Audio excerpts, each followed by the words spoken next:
नमो नमः बच्चों, मैं आपकी संस्कृत शिक्षिका एक बार फिर एक नई वीडियो लेकर आपके सामने प्रस्तुत हुई हूँ। तो बच्चों, पहले दो वीडियो में हमने संस्कृत व्याकरण के दो प्रत्ययों के बारे में पढ़ा था, जिसमें हमने पहले कत्वा प्रत्यय और दूसरे में तुमुन प्रत्यय के बारे में पढ़ा था। और आज जब हम तीसरी वीडियो में लेप प्रत्यय को लेकर आई हूँ मैं। बच्चों, लेप प्रत्यय का प्रयोग भी कर या करके के लिए किया जाता है। तो अब किससे इसका प्रयोग किया जाता है, इसके क्या नियम होते हैं, हम इस वीडियो में जानेंगे। तो चलिए चलते हैं हम अपने लेप प्रत्यय की ओर। बच्चों, लेप प्रत्यय, सबसे पहले इसकी डेफिनेशन क्या है। लेप प्रत्यय कर या कर के अर्थ में होता है। लेप प्रत्यय का प्रयोग क्रिया के साथ होता है।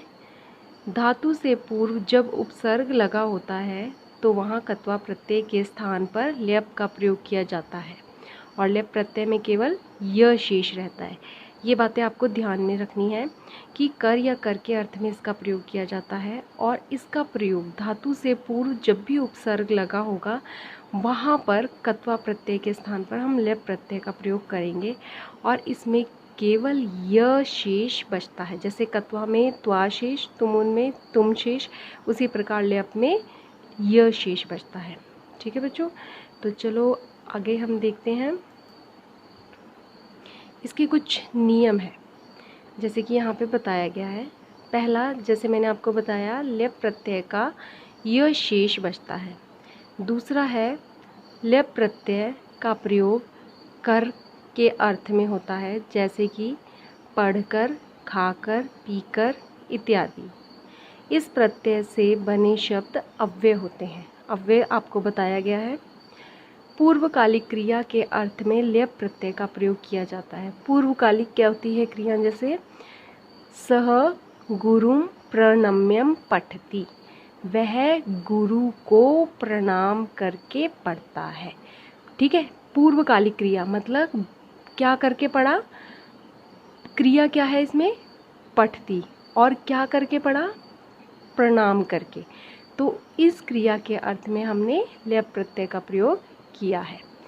तो चलिए अब हम कुछ उदाहरणों के माध्यम से देख लेते हैं। जैसे कि ये उदाहरण आपको दिखाई दे रहे हैं। यहाँ पे बच्चों ध्यान देने वाली बात है कि यहाँ पे सारी जगह पहले उपसर्ग का प्रयोग किया गया है। जैसे कि आपको ये दिखाई दे रहा है कि ये सारे के सारे, जैसे आ, प्र, वी, आ, प्र, आ, सम, उप, वी, ये सारे के सारे क्या है, उपसर्ग है। और ये गम, दा, ज्ञा, दा, नम, नी, पट, क्री, हस, ये सब क्या है, ये धातु है और यहाँ पे लेप का प्रयोग किया गया है। तो यहाँ पे आप चलिए देखते हैं हम, जैसे आ जमा गम जमा लेप, तो क्या बना, आगत्य या आगम्य, दोनों रूप सही बनते हैं। ठीक है, अब यहाँ पे आ ऐसी लगा है और आ के साथ क्या लगा है बच्चों, गम का ग, और म हलंत जो है वो हट जाएगा। तो यहाँ पे क्या हुआ, म आधा और यहाँ पे य शेष बचा, आगम्य। ठीक है, उसी प्रकार प्रदाय, प्र, दा का दा ऐसी रहेगा और लेप का य, वी में वी, ज्ञा, ये, आदाय में आ, दाय। बच्चों ये यहाँ पे सारे नियम कत्वा के लगे हैं। आपको वो कत्वा के नियम पहले पढ़ाए गए हैं, वही सिर्फ यहाँ पे लगे हैं। जैसे आ का आ ही रहेगा, प्र जमा नम जमा लेप, प्रणम्य। ठीक है, यहाँ पे न को, यहाँ पे आपको नियम बताया गया था, म को क्या हो जाता है, आधा म हो जाएगा यहाँ पे, तो प्रणम्य, आनीय। ठीक है, यहाँ पे आनीय। सम जमा पट्ठ जमा लेप, सम पठ्य, पढ़कर। उप जमा क्री जमा लेप, उपकृत्य, उपकार करके। वी जमा हस जमा लेप, विहस्य, हंसकर। तो बच्चों ये यहाँ पे कुछ ऐसे उदाहरण थे जिसके माध्यम से आप स्पष्ट रूप से पढ़ सकते हैं कि किस प्रकार से हम यहाँ पर लेप प्रत्यय का प्रयोग करते हैं।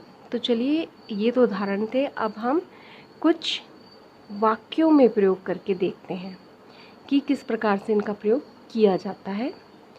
वाक्यों में प्रयोग, जैसे कि सबसे पहले आपको दिखाई दे रहा है, मोहन विद्यालयात् आगच्छति भोजनम करोति। यहाँ पे दो क्रियाएं हैं। ठीक है, आगच्छति और करोति। अब आपको जैसे पहले बताया गया है कि जो भी पहली क्रिया है उसमें आप प्रत्यय का प्रयोग करोगे। तो क्या बना, मोहन विद्यालयात आगच्छति, मतलब आ जमा गम जमा ल्यप, आगत्य या आगम्य, आगत्य भोजनम करोति। तो ये हमारा लेप प्रत्यय का प्रयोग करके संयुक्त वाक्य बन गया। उसी प्रकार हम दूसरा उदाहरण देखते हैं। जना ऊंचई हसंती स्वास्थ्य लाभम कुर्वन्ति, लोग जोर से हंसते हैं और स्वास्थ्य लाभ करते हैं। हसंती और कुर्वन्ति दो क्रियाएं हैं। तो यहाँ पे क्या बना, हस प्र जमा हस जमा ल्यप। तो यहाँ पे क्या बना, जना ऊंचई प्रहस्य स्वास्थ्य लाभम कुर्वन्ति। उसी प्रकार हम तीसरा उदाहरण देखते हैं। चोरः धनम हरति शीघ्रम धावति, हरति और धावति, चोर धन का हरण करता है और शीघ्र दौड़ता है। तो यहाँ पे चोरः धनम परिहृत्य, परि जमा ह्री जमा ल्यप, ह्री मतलब चुराने के लिए, ठीक है, परिहृत्य शीघ्रम धावति।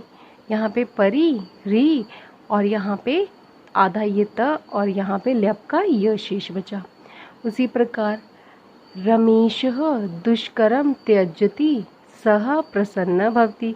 अब यहाँ पे रमेशः और सह कर्ता का प्रयोग बार बार किया है, तो हम एक दूसरे कर्ता का प्रयोग नहीं करेंगे। तो हम यहाँ पे क्या करेंगे, रमेशः दुष्करम परित्यज्य, परि जमा त्यज जमा ल्यप, परित्यज्य प्रसन्न भवति। बच्चों इस लप प्रत्यय का प्रयोग जो आप करोगे कत्वा की तरह करोगे, बस इसमें उपसर्ग पहले लग जाएगा और उपसर्ग को आप ऐसे ही प्रयोग करोगे। बाकी जितने नियम लगेंगे वो सारे कत्वा के लगेंगे, ठीक है। तो बच्चों आशा करती हूँ कि आपको इस वीडियो के माध्यम से ये लप प्रत्यय समझ में आया होगा और आप इसको अपनी उत्तर पुस्तिका में ध्यान से उतार लोगे। धन्यवाद।